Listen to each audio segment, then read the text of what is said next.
kemarin juga anak-anak sebenarnya sudah main baik ya gitu. Jadi kita selalu awal-awal selalu kecolongan, itu yang jadi agak sulit.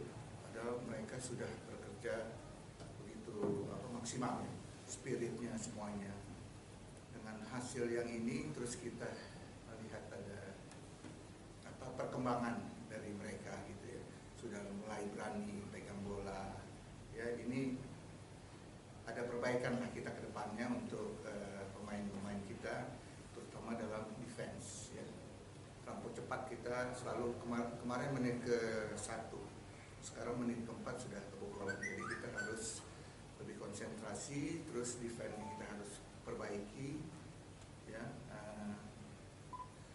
Anak-anak sudah mulai percaya diri, ini bagus untuk persiapan kita ke Asian Games, apalagi